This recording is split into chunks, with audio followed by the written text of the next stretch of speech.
हरे कृष्णा। आप सभी का बहुत बहुत स्वागत है आज के हमारे अध्याय 10 विभूति योग में। भगवान का ऐश्वर्य। भगवान सर्व ऐश्वर्यवान है ना। हम पढ़ते हैं ना भगवान की, जब 6 क्वालिटीज पढ़ते हैं तो भगवान के पास सबसे ज्यादा ऐश्वर्य है। विभूति यानी अलग अलग भूतियां है ना, अलग अलग भगवान का जो मतलब विशेषताएं हैं, हम उनको यहाँ पर जान पाएंगे कि भगवान की क्या क्या विशेषताएं हैं और कितना भगवान का ऐश्वर्य है। ये सब कुछ हमें जानने के लिए इस अध्याय में मिलेगा। बहुत ही सुंदर अध्याय है और एक बहुत ही विशेष बात हमें इस अध्याय में जानने के लिए मिलेगी। तो जब हम लोग इसे स्टडी करेंगे तो मैं आपको बताऊंगी। बहुत ही सुंदर ये अध्याय है भगवान के, जो भक्ति योग का बहुत विशेष अध्याय है। जैसे जैसे हम भक्ति योग में आगे बढ़ते जा रहे हैं, अध्याय उतने ही सुंदर होते जा रहे हैं और भगवत गीता भी उतनी ही सुंदर होती जा रही है।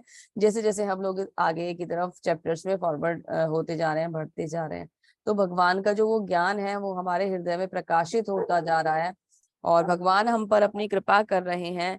आई होप कि सबको सब कुछ बहुत अच्छे से क्लियर हो रहा होगा। अध्याय को आगे शुरू करते हैं भगवान श्री कृष्ण का नाम लेकर। हरे कृष्णा।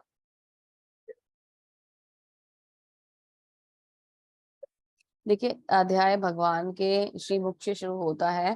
तो भगवान बोलते हैं, श्री भगवान उवाचा भूय एव महाबाहो शृणु मे परमं वचः यते अहम प्रीयमाणाय वक्ष्यामि हित कामया।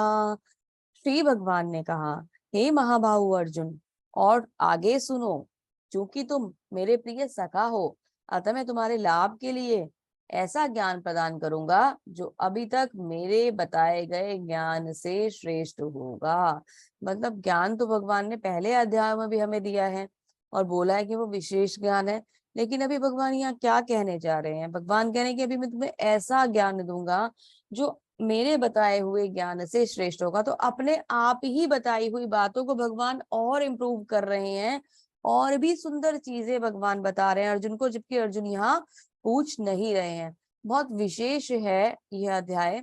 अर्जुन के बिना बताए जो अध्याय शुरू हो जाते हैं बिना पूछे, तो बहुत विशेषता रखते हैं और उसमें भी भगवान बहुत कुछ स्पेशल ही यहाँ बताने वाले हैं, जबकि भगवान खुद ही कह रहे हैं कि मैं तुम्हें अब अपने ही बताई हुई चीजों में से और कुछ श्रेष्ठ बताने वाला हूं। तो चलिए जानते हैं भगवान क्या बताना चाहते हैं अर्जुन को।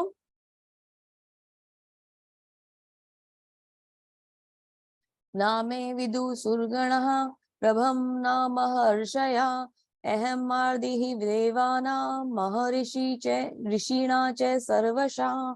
ना तो देवतागण मेरी उत्पत्ति या ऐश्वर्य को जानते हैं, न ही महर्षि गण जानते हैं, क्योंकि मैं सभी प्रकार के देवताओं और महर्षियों का भी कारण स्वरूप हूँ, यानी उद्गम हूँ। तो भगवान क्या कह रहे हैं, जो देवता हैं और जो ऋषि हैं, इनमें से कोई भी मेरी उत्पत्ति को नहीं जान रहा है ना। तो भगवान यहाँ क्या बता रहे हैं? भगवान यहाँ एक तरीके से बता रहे हैं कि मैं कितना पुराना हूँ, मैं कितना प्राचीन हूँ।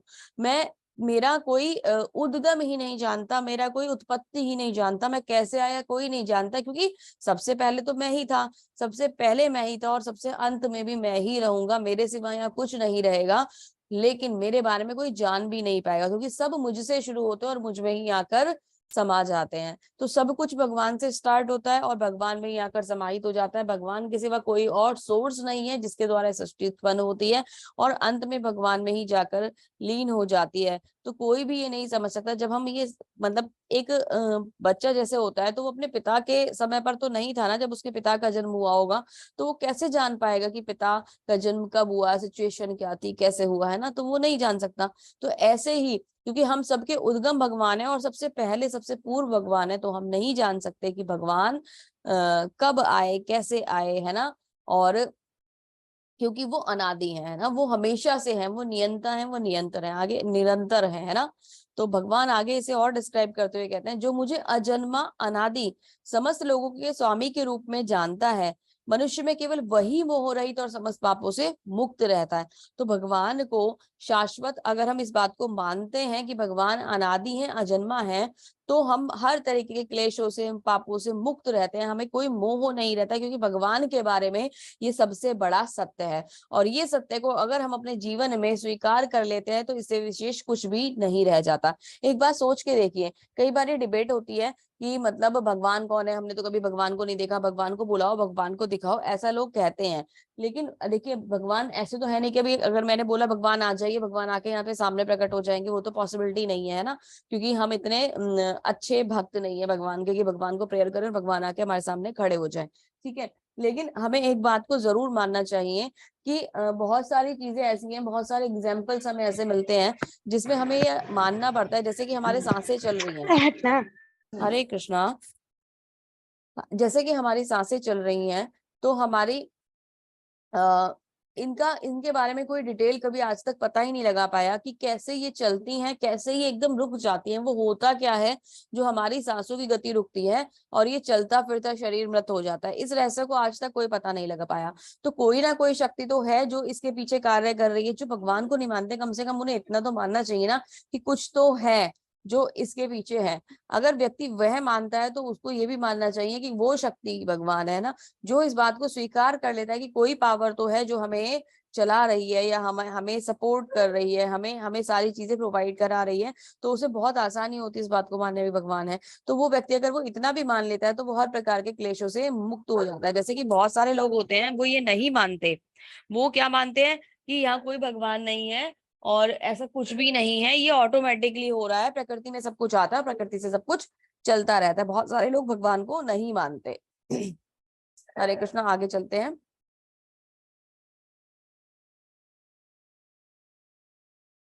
भगवान क्या बता रहे हैं आगे। सप्त ऋषिगण तथा उनसे भी पूर्व 4 अन्य महर्षि एवं सारे मनु यानी मानव जाति के पूर्वज सब मेरे मन से उत्पन्न हुए हैं, और विभिन्न लोकों में सारे जीव उनसे निवास करने वाले सारे जीव उनसे अवतरित हुए हैं। तो सबसे पहले जब सृष्टि की रचना हुई, भागवतम में इसका पूरा वर्णन आता है। तो जितने भी सप्त ऋषि गण जो हमारे यहाँ हैं वो, और 4 अन्य महर्षि यानी कि 4 जो कुमार आते हैं वो, और मानव जाति के पूर्वज, ये सब ब्रह्मा जी और नारद जी, ये सब कहाँ से आए? ये सब भगवान से आए है ना। भगवान ने इनकी रचना करी और उनके मन से, सारे ऋषिगण भगवान के मन से उत्पन्न हुए। और ऋषियों की उत्पत्ति ही इसलिए हुई थी ताकि वो आगे सुंदर सुंदर संतति कर सकें, सुंदर अपना संतानें उत्पन्न कर सकें और इस सृष्टि को आगे बढ़ाने में कार्य करें। जिसका मतलब प्रजापति दक्ष और जो उनकी पत्नी थी प्रसूति, दोनों ने बहुत ही अच्छी तरीके से इस कार्य को निभाया और उनकी बहुत सारी संतानें हुई और उन्होंने सृष्टि के निर्माण में बहुत ज्यादा सहयोग करा। जब हम भागवतम पढ़ते हैं तो उसका वर्णन हमें मिलता है।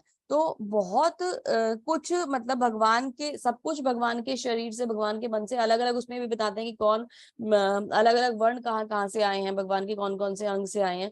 तो सारी डिटेल हमें वहां जानने के लिए मिलती है। तो भगवान इस सृष्टि को शुरू करने वाले हैं और भगवान ने बहुत पुण्य आत्माओं के द्वारा इस सृष्टि को शुरू कराया। जैसे प्रथम जीव ब्रह्मा है और ब्रह्मा से सारी, मतलब एक मेन बात यह है कि भगवान के नाभि कमल से ब्रह्मा आते हैं और ब्रह्मा से ये सारी सृष्टि होती है। तो रचयिता ब्रह्मा भी है, लेकिन उसका कारण कौन है? वो भगवान है। तो बहुत बहुत सुंदर तरीके से इसका वर्णन हमें भागवतम में मिलता है। आगे भगवान क्या कह रहे हैं। एता विभूति योगम च ममियो वेति तत्पता सो अविकल्पेन योगेन युज्यते नात्र संशयः। जो मेरे इस योग से पूर्ण ऐश्वर्य, योग से पूर्णता आश्वस्त है, वह मेरी अनन्य भक्ति में तत्पर होता है, इसमें तनिक भी संदेह नहीं है। तो जो भगवान के इस ऐश्वर्य से, यानी कि भगवान आदि हैं, अनंत है ना, और भगवान ही सब चीजों का कारण है, और भगवान कारण है तो भगवान ही पावरफुल है ना, सबसे पावरफुल भगवान हुए, सारे ऐश्वर्य भगवान के पास है। जो इन बातों को मान लेता है वो भगवान की भक्ति में तत्पर होता है। भगवान जो हृदय से भगवान को प्रेम करता है, भगवान से किसी भी प्रकार की ईर्ष्या नहीं करता, वो भगवान की भक्ति में तत्पर होता है। ठीक है, एक सेकंड के लिए माता जी मेरे को पॉज करना होगा। हरे कृष्णा। तो भगवान क्या बता रहे हैं कि जो मेरी इन चीजों के बारे में जानता है वो बहुत ही ज्यादा, मतलब उसको क्या मिलता है? भगवान की भक्ति मिलती है। तो भगवान हमें इस तरीके से यहाँ वर्णन कर रहे हैं। अभी भगवान आगे बताते हैं, अहम सर्वसः प्रभवो मतः सर्वं प्रवर्तते इति मत्वा भजन्ते माम बुधा भाव समन्वितः। मैं समस्त आध्यात्मिक तथा भौतिक जगतों का कारण हूँ, है ना। भगवान के कह रहे हैं अगर मैं कारण हूँ तो मैं कारण किसका हूँ, मैं आध्यात्मिक जगत का भी कारण हूँ और मैं भौतिक जगत का भी कारण हूँ। प्रत्येक वस्तु मुझसे ही उद्भुत है, ये भी हम जानते आ रहे हैं। लेकिन जो बुद्धिमान है, यहाँ बोला गया है ना, इति मत्वा भजन्ते माम बुधा भाव समन्विता। तो बुधा मतलब बुद्धिमान, जो बुद्धिमान है वो भली भांति ये जानते हैं, वे मेरी प्रेम भक्ति में लगे रहते हैं और हृदय से पूरी तरह से मेरी पूजा में तत्पर रहते हैं। तो जो भगवान को हर कारण का कारण मानते हैं और भगवान की भक्ति में, प्रेम भक्ति में लगे रहते हैं, भगवान को हृदय में धारण करते हैं, वो लोग कौन होते हैं, बुद्धिमान कहलाते हैं। क्योंकि बुद्धिमान ही भगवान की सेवा में लग सकते हैं। ठीक है, मतलब भगवान उनके हृदय में, मतलब अगर अगर ये भी एक ना भगवान की, जो हम लोग भगवत गीता पढ़ते हैं तो क्या होती है, भगवान की बुद्धि से सेवा कही जाती है, बुद्धि से पूजा कही जाती है। तो भगवत गीता या हम कोई भी शास्त्र पढ़ते हैं तो भगवान की जो पूजा होती है, कहा जाता है, भगवान आगे बताएंगे भी फिर से भगवत गीता में, कि हम भगवान की बुद्धि से पूजा करते हैं। तो हम कुछ अगर नहीं कर सकते तो एटलीस्ट हम इतना तो कर ही सकते हैं ना, कि भगवान के बारे में जो ग्रंथ बने हैं, भगवान की जो वाणी है, भगवान ने जो भी हमें दिया है, मतलब अपने एक तरीके से जो भगवत गीता है, ये ग्रंथ अवतार कहा जाता है और भगवान का ही रूप माना जाता है। तो साक्षात जब हमारे पास भगवान, जैसे कि मैंने आपको बताया था अभी कि भगवान प्रकट नहीं हो सकते हमारे सामने, लेकिन भगवान ने भगवत गीता का रूप दे दिया और ले लिया, और इसमें भगवान साक्षात हमारे सामने होते हैं और साक्षात वो हमें सारी चीजों को समझा रहे होते हैं। बस ये हमारे ऊपर डिपेंड करता है कि हम उसे किस हिसाब से समझ रहे हैं। तो भगवान हमारे लिए यहाँ पे अवेलेबल है, अपनी शिक्षाएं हमें दे रहे हैं और इसे हम बुद्धि से समझ सकते हैं। तो मतलब भगवान का दर्शन अगर एक बात समझी जाए तो क्या है कि भगवान का दर्शन बुद्धि से भी किया जा सकता है। सब कहते हैं ना, हृदय से कर सकते हैं, मन की प्रेम चक्षु से कर सकते हैं, वो भगवान का अलग स्वरूप है। लेकिन एक अगर तरीका देखा जाए तो भगवान का दर्शन भगवान के प्रदान करी हुई बुद्धि से भी किया जा सकता है। आगे चलते हैं।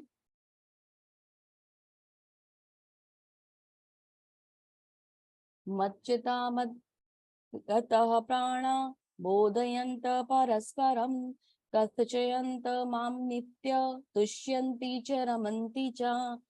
मेरे शुद्ध भक्त, भक्तों के विचार मुझ में वास करते हैं, अपना जीवन मेरी सेवा में अर्पित करते हैं और वे एक दूसरे को ज्ञान प्रदान करते हैं तथा मेरे विषय में बातें करते हुए परम संतोष का अनुभव करते हैं।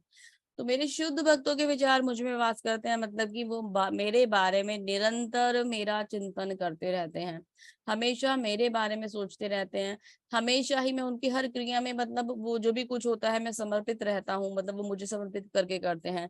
उनका पूरा जीवन मुझे समर्पित रहता है और एक दूसरे को ज्ञान प्रदान करते हैं। वो जो आनंद लेते हैं, वो जो ज्ञान लेते हैं, वो दूसरों को भी प्रदान करते हैं और उनको, उन लोगों को भी मेरे विषय में बताते हैं और उनको भी परम संतोष, आनंद का और संतोष का अनुभव होता है।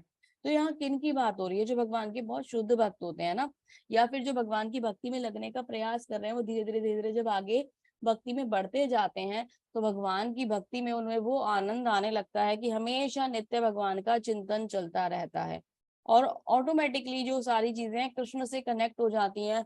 और जब हमारे अंदर कोई आनंद होता है ना, हमारा जीव का ना ये स्वभाव होता है कि अगर उसे किसी चीज में आनंद आ रहा है, सुख और दुख दो ऐसी चीजें होती हैं कि कहते हैं कि अगर दुख को आप बांटो तो वो घट जाता है और सुख को आप बांटो तो वो बढ़ जाता है। तो ये जो आनंद है, ये परम आनंद है भगवान के साथ का, भगवान के संग का जो ये आनंद है, जो भगवान का भक्त होता है वो इतना शुद्ध और इतना दयालु होता है कि वो चाहता है कि जो ये आनंद मुझे आज मिल रहा है, ये परम आनंद मैं सबको बता सकूं, सबको इसको ये आनंद मिल सके, मैं सबके साथ इस आनंद को शेयर कर सकूं। तो वो लोगों को बताते हैं, उन्हें जोड़ते हैं और उनको भी वो परम आनंद प्राप्त होता है। भौतिक सुख तो जीवन में हमारे आते और जाते रहते हैं, है ना। तो इसकी कोई गारंटी नहीं है कि कौन किस लेवल पे सुखी होगा। किसी के पास रिसोर्सेज अच्छे होंगे, किसी के पास रिसोर्सेज कम होंगे, किसी के पास रिसोर्सेज होते हुए भी वो सुख शायद नहीं होगा।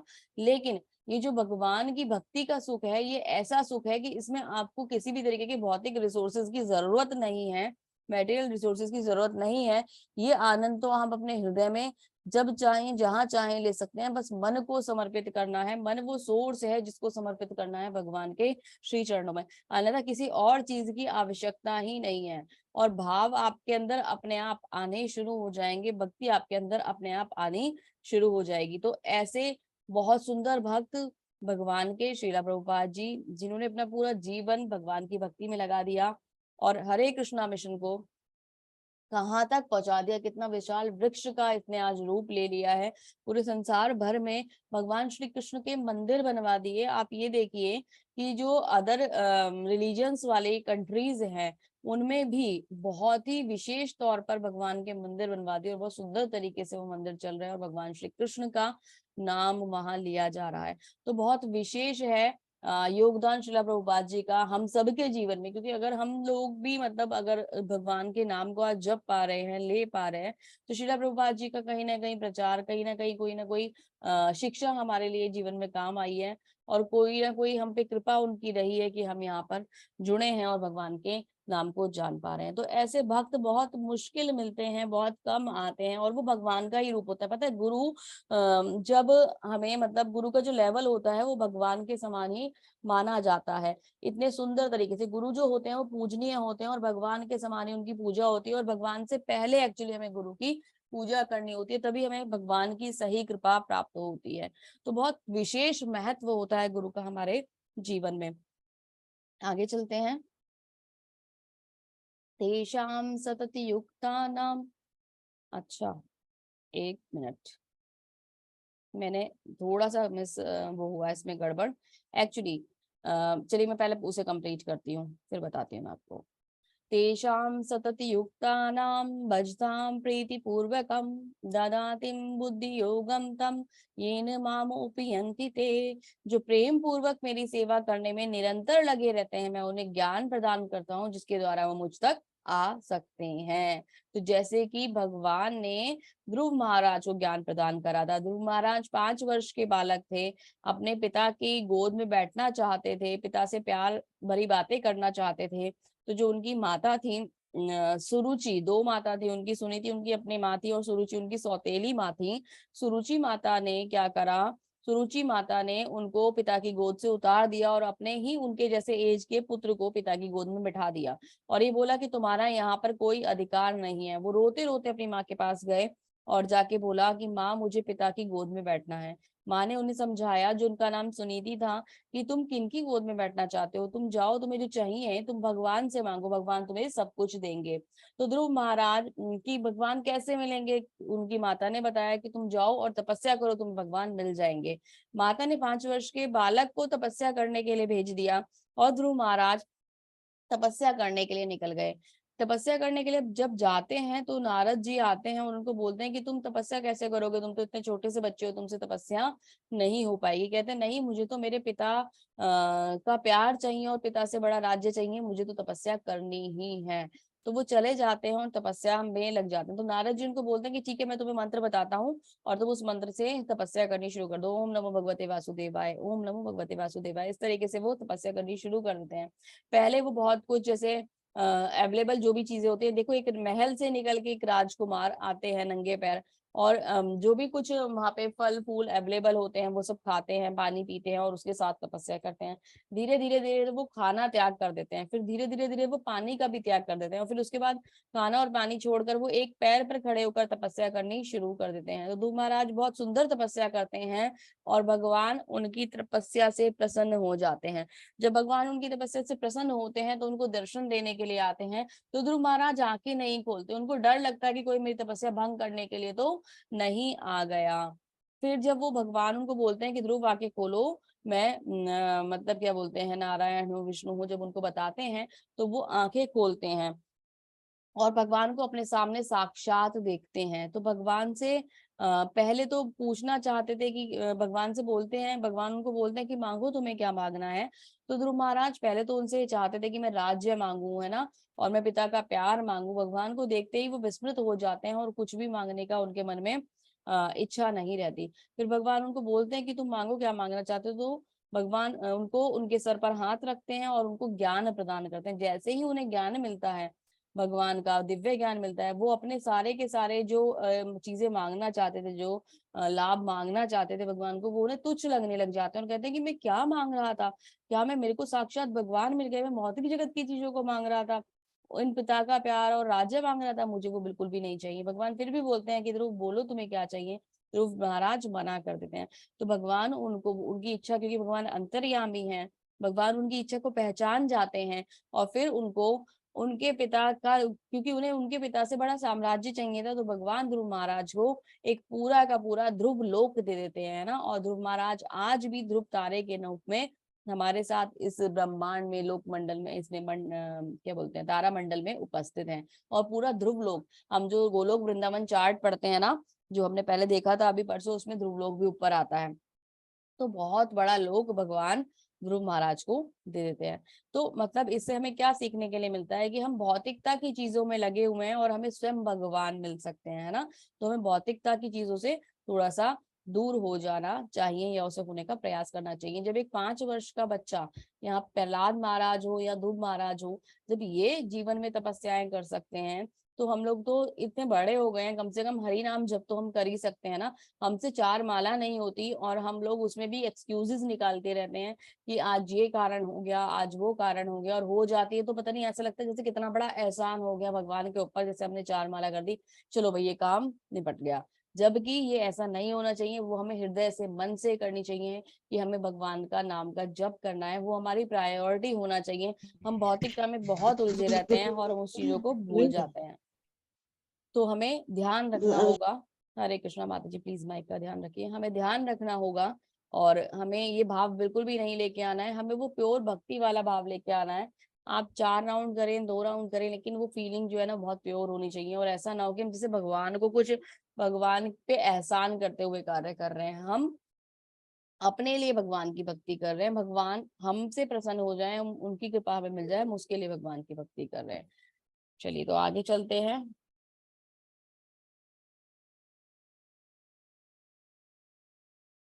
तेषामेवाननुकम्पार्ता तमः नाश्या नाश्या आत्मया भावस्तो ज्ञानदीपेन भास्वता। मैं उन पर विशेष कृपा करते हुए, उनके हृदय में वास करते हुए, ज्ञान के प्रकाशमान दीपक के द्वारा, ज्ञान के प्रकाशमान दीपक के द्वारा अज्ञान जन्य अंधकार को दूर करता हूँ। तो भगवान क्या कह रहे हैं, जो मेरी पूजा करते हैं या जो अपना मन मुझ में लगाते हैं, मैं उनके हृदय को ज्ञान के दीपक से प्रकाशित कर देता हूँ, प्रकाशमान कर देता हूँ। मैं उनके हृदय में ज्ञान का दीपक जला देता हूँ और उनका जो जितना भी अंधकार है, ज्ञान रूपी अंधकार है, वो दूर हो जाता है। तो बहुत सुंदर है। यहाँ पर भी हमें 2 वर्णन मिलते हैं। यहाँ पर माता देवहूति का और परीक्षित महाराज का वर्णन मिलता है, दोनों भागवतम से आते हैं। वो वाली ध्रुव महाराज की कथा भी भागवतम से ही हमें मिलती है। तो इसमें क्या है, जो ऊपर वाली पिक्चर आप देख रहे हैं, उसमें आसन पर जो विराजमान है वो सुखदेव गोस्वामी है और नीचे परीक्षित महाराज बैठे हुए हैं। परीक्षित महाराज को श्राप मिल गया था, उनकी 1 हफ्ते में मृत्यु होने वाली थी।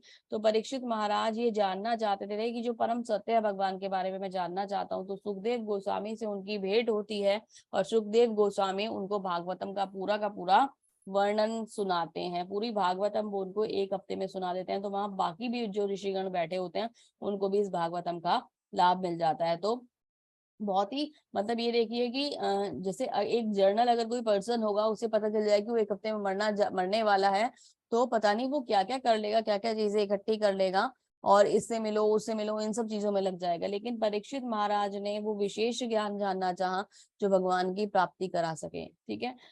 दूसरा उदाहरण आता है माता देवभूति का, भागवतम में ही आता है। माता देवभूति कपिल भगवान की माता थी, कर्दम मुनि के साथ उनका विवाह हुआ था। और मतलब ये जो रचना, ये जो संबंध बना था, कर्दम ऋषि जो थे वो बहुत बड़े तपस्वी थे। कुछ समय के लिए वो गृहस्थ जीवन में आए थे और संतान उत्पत्ति के बाद, क्योंकि ऋषियों के ऊपर ये जिम्मेदारी थी कि उन्हें संतान उत्पत्ति करनी है, ब्रह्मा जी ने ये भार उनके ऊपर डाला था। तो वो कुछ समय के लिए गृहस्थ आश्रम में आए थे और उनके 9 पुत्रियां और 1 पुत्र हुए। तो उनमें से जो पुत्र थे वो कर्दम मुनि थे। और जो कर्दम मुनि थे कर्दम भगवान थे, और कर्दम भगवान ने पूरा का पूरा मतलब जो ज्ञान है वो भागवतम में कैंटो 3 है, उसके अंदर ये पूरा जो वर्णन आता है वो कर्दम मुनि का, माता देवहूति का और कपिल भगवान का आता है। और बहुत सुंदर शिक्षाएं कपिल भगवान ने हमें वहां पे दी हैं। पूरा सांख्य योग का दर्शन कराया है, पदार्थ का पूरा ज्ञान दिया है वहां पे भगवान ने।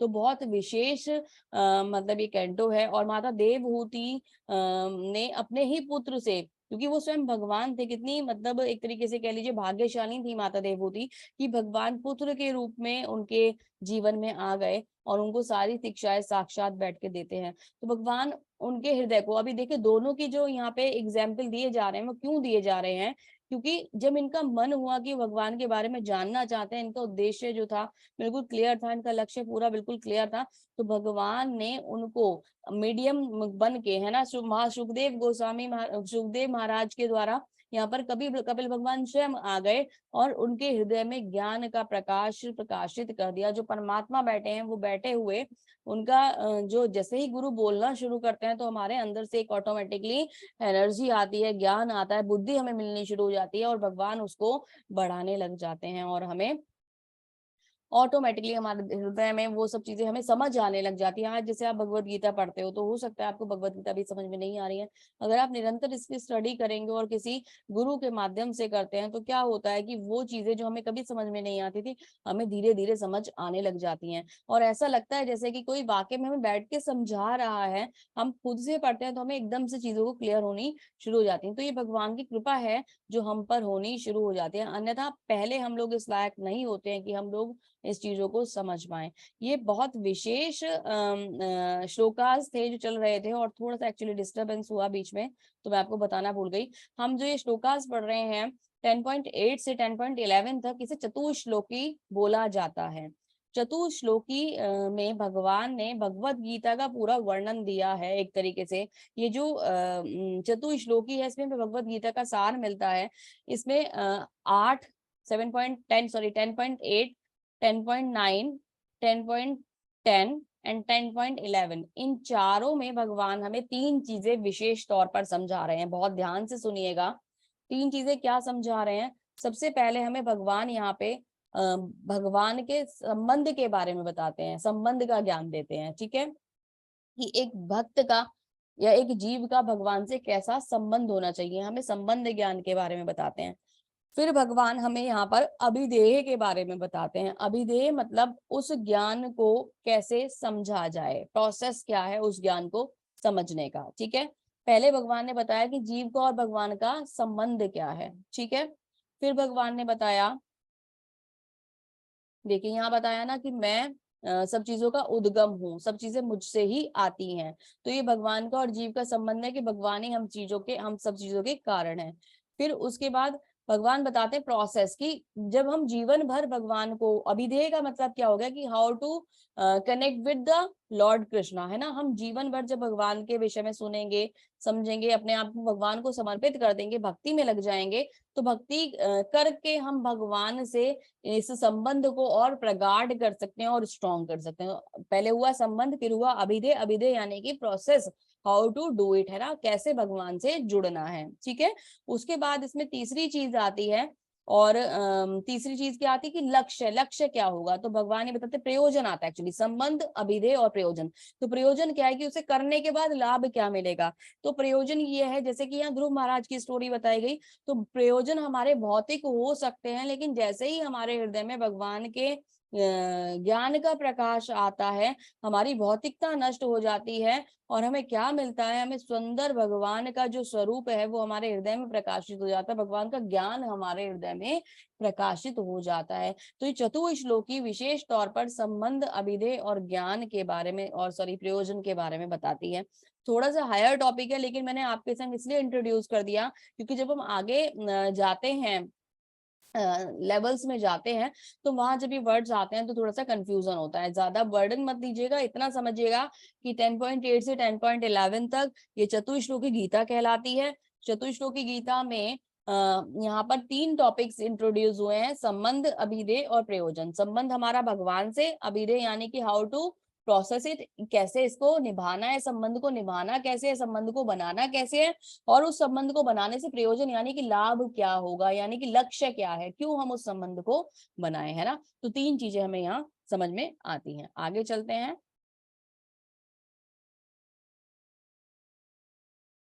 अभी अर्जुन बोलते हैं, अर्जुन को अब भगवान से सुन लिया, अब अर्जुन के मन में कुछ ना कुछ बातें आई। तो अर्जुन क्या कहते हैं, अर्जुन उवाच परम ब्रह्म परम धाम पवित्रम परम भवान पुरुषम शाश्वतम दिव्याम आदिदेवमजं विभुम अहुस्त्वामर्षय सर्वे देव ऋषि नारद स्तदा असितो देवलो व्यास स्वयं चैव ब्रवीषि में। अर्जुन ने कहा, आप परम भगवान, परम धाम, परम पवित्र, परम सत्य हैं, आप नित्य हैं, दिव्य हैं, आदि पुरुष हैं, अजन्मा है, महानतम है। नारद असित देवल व्यास जैसे ऋषि आपके इस सत्य की पुष्टि करते हैं, और अब आप स्वयं मुझसे कह रहे हैं। तो भगवान की पहले तो उन्होंने वर्णन करा कि आप ही परम धाम है, आप ही परम भगवान है, आप ही सबसे पवित्र, आपसे पवित्र कोई नहीं है, और आप ही सबसे बड़ा सत्य हैं। ये बात मुझे समझ में आ गई है। फिर उन्होंने दूसरे बोला, आप नित्य हैं, शाश्वत हैं, दिव्य हैं, है ना, और आप ही आदि पुरुष हैं, अजन्मा भी आप ही हैं। और मैं इस बात को मानता हूं, क्योंकि पहले तो नारद ऋषि, असित ऋषि, देवल ऋषि, व्यास ऋषि जैसे आदि और भी जो ऋषि हैं, वो सब इस बात की पुष्टि भी करते हैं, क्योंकि अलग अलग ऋषि जो है उनकी वाणियां हमें सुनने के लिए मिलती हैं अलग अलग ग्रंथों में, और जो साक्षात हमें इस बात को बताते हैं कि भगवान ही साक्षात भगवान है, भगवान ही परम भगवान है, जो इस बात की अलग अलग जगह पुष्टि करते हैं। भागवतम में तो पूरा वर्णन चल ही रहा है इस बात का, तो वो सब हमें बताते हैं। और अर्जुन कह रहे हैं सबसे इम्पोर्टेंट बात कि अब तो आप मुझसे स्वयं कह रहे हैं, तो मैं अगर ऋषि गणों की बातों को मानूं या नहीं मानूं, कम से कम मैं आपकी बात को तो नहीं टाल सकता, जब आप मुझसे ये कह रहे हैं कि आप ही परम सत्य भगवान है। तो ये मेरे लिए सबसे बड़ा प्रमाण है, मुझे किसी और प्रमाण की आवश्यकता नहीं है। जब स्वयं भगवान मुझसे कह रहे हैं, तो ऐसी भगवान हमसे भी कह रहे हैं। कैसे कह रहे हैं? भगवत गीता के माध्यम से कह रहे हैं। ये अर्जुन से नहीं कह रहे हैं, एक्चुअली भगवान ही हमसे कह रहे हैं। समझना हमें होगा, अर्जुन तो समझे हुए थे, अर्जुन को तो रोल प्ले कराया जा रहा है, हम जैसे जीवों का, भौतिक मोह माया में ग्रसित जीवों का रोल अर्जुन से प्ले कराया जा रहा है। तो अर्जुन तो एक्ट कर रहे हैं वहां पे, एक्चुअली स्टोरी तो यहाँ हमारी चल रही है। हम नहीं जानना चाहते भगवान कौन है, हम नहीं मानना चाहते भगवान कौन है, तो मानना और समझना हमें होगा। अर्जुन तो समझे समझाए थे, गति तो हमारी सही करनी है हमें, कि हम ये मान लें कि भगवान भगवान है और उनकी सेवा में लग जाएं। आगे चलते हैं। सर्वमेतदम्मन्ये यन्मा वदसि केशव नहि ते भगवन् व्यक्तिं विदुर्देवा न दानवा। हे कृष्ण, आपने मुझसे जो कुछ कहा उसे मैं पूर्णतया सत्य मानता हूँ। हे प्रभु, ना तो देवता गण ना ही असुर गण आपके स्वरूप को समझ सकते हैं। अब देवता गण क्यों नहीं समझ सकते? क्योंकि असुरगण तो चलो भगवान को मानते ही नहीं है, देवतागण क्यों नहीं समझ सकते? प्रश्न ये है, जल्दी से रिप्लाई करेंगे, देवतागण भगवान को क्यों नहीं समझ सकते? हरे कृष्णा, बहुत जल्दी से रिप्लाई करिए, क्योंकि हमें आगे चलना है, हमारा टाइम एक्चुअली आज थोड़ा सा डिस्टर्ब हो गया। हरे कृष्णा। हरे कृष्ण माता जी। हरे जो कृष्णा माता उनका जी। सौम्या भक्त माता जी, नहीं है। पहले मुझे ये बताइए कि मुझे मेरी आवाज ठीक आ रही है ना? हाँ माता जी। हाँ जी, बताइए।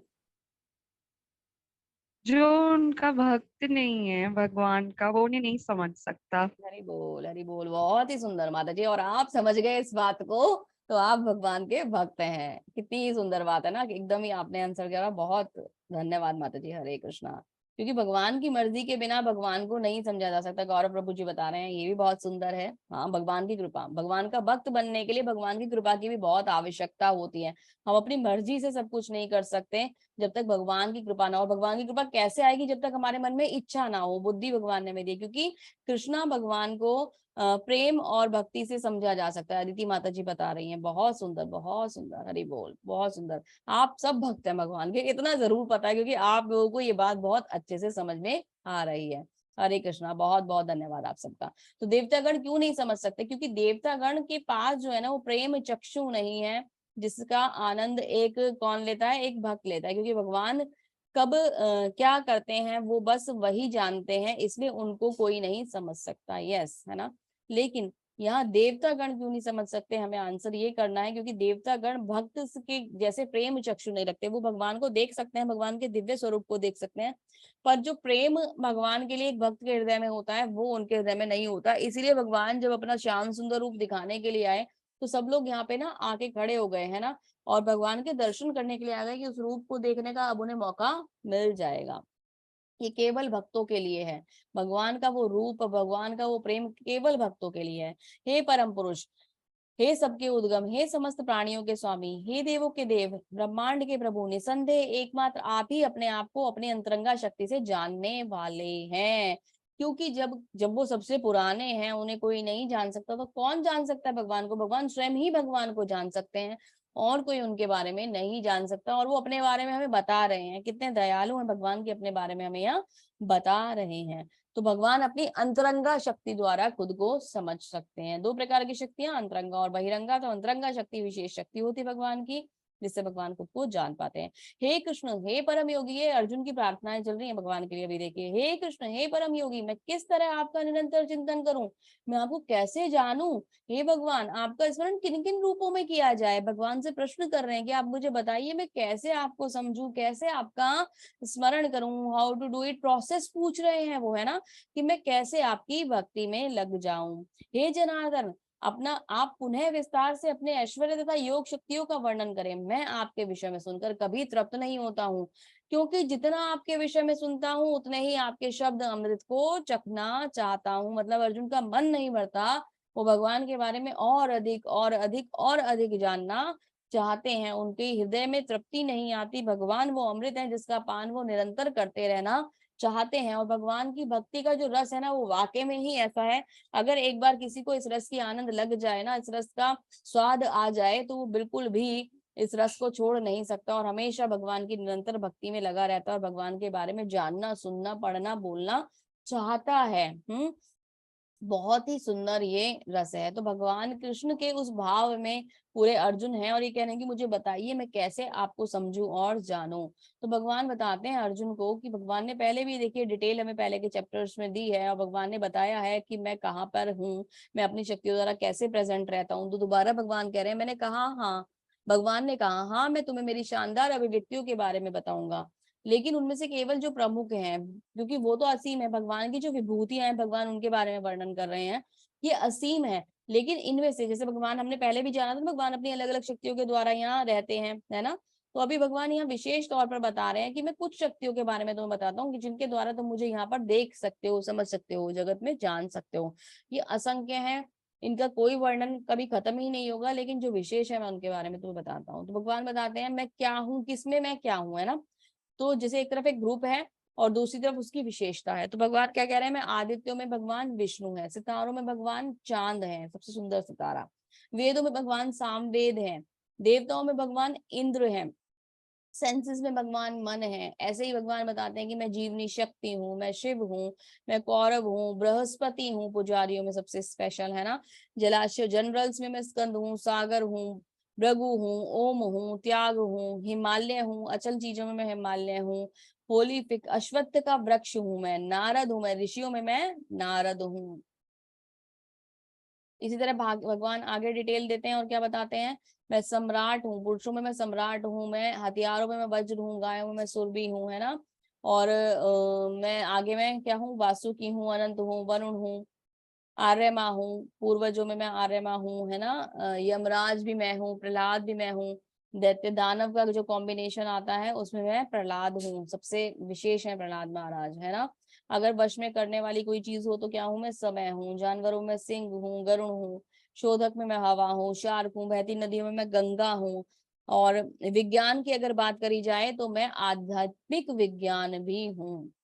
ठीक है, आगे देखिए बहुत सुंदर आया है, महिलाओं में मैं प्रसिद्धि, भाग्य, भाषण, स्मृति, बुद्धि, विश्वास और धैर्य हूँ। तो महिलाओं के जो ये गुण हैं प्रसिद्धि, भाग्य है ना, कहते हैं ना सौभाग्यवर्धक होती है, सौभाग्यदायिनी होती है महिलाएं, है ना, या सौभाग्यशाली होती है, ऐसा कहा जाता है ना। तो वो सौभाग्य, वो जो भाग्य है हमारा, वो भी भगवान है, भाषण भी भगवान है ना। स्मृति और बुद्धि जो हमें मिलती है, स्मृति के लिए तो महिलाएं विशेष तौर पर जानी जाती हैं। कोई छोटी सी भी बात हो जाएगी ना, तो पता नहीं कितने ही साल बीत जाएंगे, 50 साल भी बीत जाएंगे, वो उनके हृदय में ना ऐसे बैठी रहती है, उसको कभी निकालना ही नहीं चाहती वो, है ना। तो कहते हैं कि मैं स्मृति भी मैं हूँ, बुद्धि भी मैं हूँ, उनको बुद्धि भी भगवान देता है। ये अलग बात है कि बुद्धि का सदुपयोग करा जा रहा है या दुरुपयोग करा जा रहा है। महिलाएं बहुत विश्वसनीय भी होती हैं और धैर्यवान भी होती हैं, महिलाओं के अंदर ये गुण होता है। तो विश्वास भी उनके अंदर वो भगवान ही है, और उनका धैर्य जो है वो भी भगवान है। तो इसीलिए महिलाओं को बहुत विशेष बनाया है भगवान ने, बहुत सुंदर रचना है भगवान की। भजन मैं हूँ, भजन में भगवान कहते हैं कि मैं हूँ, कविता गायत्री मैं गायत्री हूँ। सबसे सुंदर मुझे जो बहुत अच्छा लगता है, ऋतुओं में मैं बसंत हूँ, ये बहुत ही सुंदर मुझे लगता है ना। और भगवान कह रहे हैं अच्छी चीजों के अलावा अगर कहीं कुछ गलत भी हो रहा है, तो चीट अगर हो रहा है तो जुआ भी भगवान है ना। धूम्रपान भी भगवान है, बल भी भगवान है, ऐसी इस सारी चीजों की डिटेल भगवान ने आगे बताई हुई है। भगवान अपनी विशेषता यहाँ समझा रहे हैं। तो अभी देखिए भगवान यहाँ पे हमें एक इमेज देखने के लिए मिलती है कि भगवान के नाभि कमल से ब्रह्मा जी की रचना हुई, और उनसे सारे जो ये दशावतार आते हैं उनका यहाँ इमेज दिखाई गई है। सारे अवतारों का यहाँ वर्णन आया है, उसमें शिवजी जी भी आगे दिखाए गए हैं, है ना। जैसे कि बहुत सुंदर सुंदर अवतार है, इसमें प्रहलाद महाराज भी यहाँ पे बैठे हुए हैं, सुरभि गाय भी है, अरावत हाथी भी है ना। तो सब कुछ यहाँ दिखाया गया है। सारी सृष्टि जो है, सारे अवतार जो है, सारे देवता गण जो है भगवान से ही शुरू होते हैं। यही नहीं है अर्जुन, मैं समस्त सृष्टि का जनक बीज हूँ। मैं चर तथा अचर कोई भी प्राणी ऐसा चर तथा अचर कोई भी प्राणी नहीं है जो मेरे बिना रह सके। हे परंतप, मेरी देवी विभूतियों का अंत नहीं है। मैंने तुमसे जो कुछ कहा मेरी अनंत विभूतियों का संकेत मात्र है। तो ये जस्ट एक हिंट है, it is a hint only.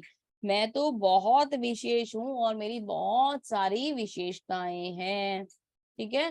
तो हम क्या है, हम केवल भगवान को हिंट के रूप में देख पा रहे हैं। भगवान के बारे में जानना असंभव है। वो कब संभव होगा, जब हम भगवान को भगवान के नित्य धाम में देखेंगे, उनको प्राप्त कर पाएंगे, तभी हम भगवान को समझ पाएंगे। क्योंकि यहाँ तो हम इतने केपेबल ही नहीं है कि हम भगवान के उस जो एक तरीके से दिव्य अलौकिक जो भगवान का स्वरूप है उसको जान या समझ पाए। हम उस तरीके के लेवल में अभी है ही नहीं। भगवान क्या कह रहे हैं, यदि भूति मत्सत्वं श्रीमदुर्जितम् एव वा तत्वेता गच्छम त्वं मम तेजो असंभवम्। तुम जान लो कि सारा ऐश्वर्य, सौंदर्य तथा तेजस्वी सृष्टियां मेरे तेज के एक स्फुल्लिंग मात्र से उद्बुद्ध हो जाती हैं। तो भगवान कितने सुंदर, देखो अपने पैर का जो एक अंगूठा है उसको मुंह में लिए बैठे हुए हैं, और भगवान के दूसरे पैर के अंगूठे से एक मात्र एक स्पार्क होता है, एक चिंगारी निकलती है और पूरी सृष्टि का सृजन हो जाता है, पूरी सृष्टि बन जाती है। तो स्फुलिंग मात्र से एक स्पार्क आता है, एक स्प्रिंग आता है, और भगवान उस सृष्टि को क्रिएट कर देते हैं। पूरा जो सृष्टि है उसकी रचना हो जाती है। तो भगवान को इसे करने के लिए कुछ विशेष एफर्ट डालने की आवश्यकता नहीं होती है। भगवान की तो इच्छा मात्र से सारी सृष्टि की रचना हो जाती है।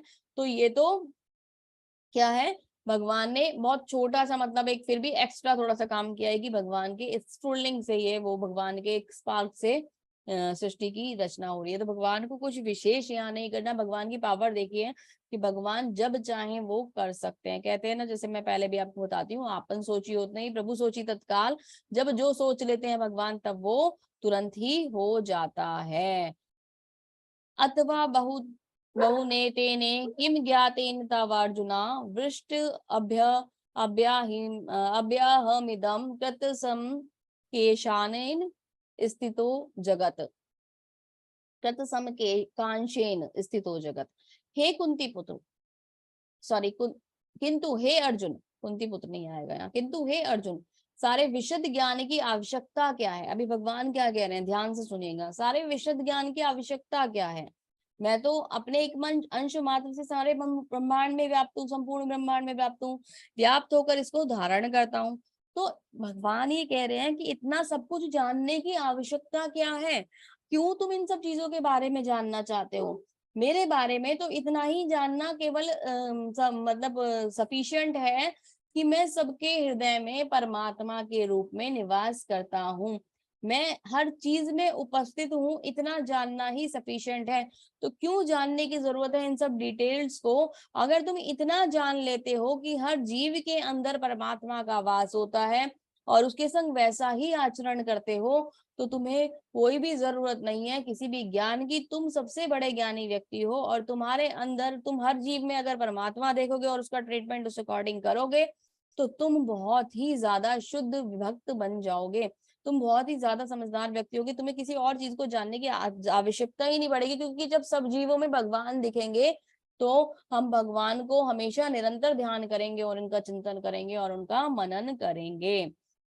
इसी के साथ ये अध्याय समाप्त होता है। श्री प्रभुपाद जी बहुत स्पेशली हमें यहाँ पे बताने वाले हैं इस अध्याय का सार, चलिए जानते हैं।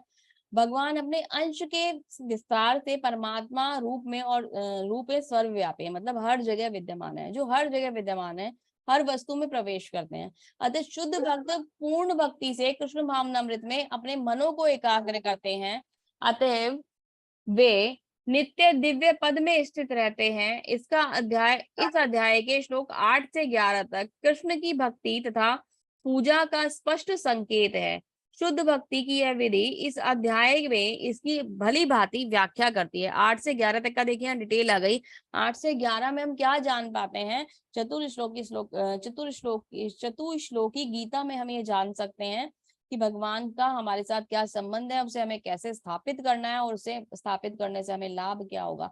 शुद्ध भक्ति की यही विधि है। इस अध्याय में इसकी भली भांति व्याख्या की गई है और मनुष्य भगवान की संगति में किस प्रकार चरम भक्ति की सिद्धि प्राप्त कर सकता है। मतलब ओवरऑल यहाँ पे ये जो अध्याय है वो हमें बताता है कि ज्ञान कितना भी हो लेकिन सबके अंदर परमात्मा का निवास है।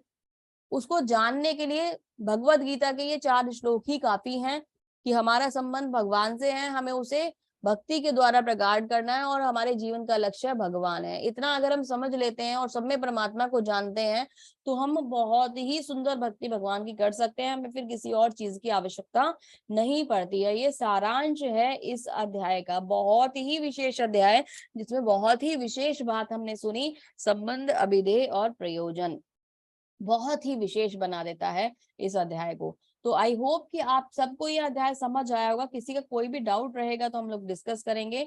मुझे ऐसा लगता है कि सारी चीजें क्लियर हुई होंगी और बहुत सुंदर तरीके से श्रील प्रभुपाद ने हमें इसे समझाया, भगवान श्री कृष्ण ने हमें वो विशेष ज्ञान दिया अर्जुन के माध्यम से जिसको हम अच्छे से समझ पाए। तो इस अध्याय को यहीं समाप्त करते हैं। आप सभी का बहुत बहुत धन्यवाद। हरे कृष्णा। हरे कृष्णा माता जी, हरे धन्यवाद। कृष्णा माता जी, धन्यवाद।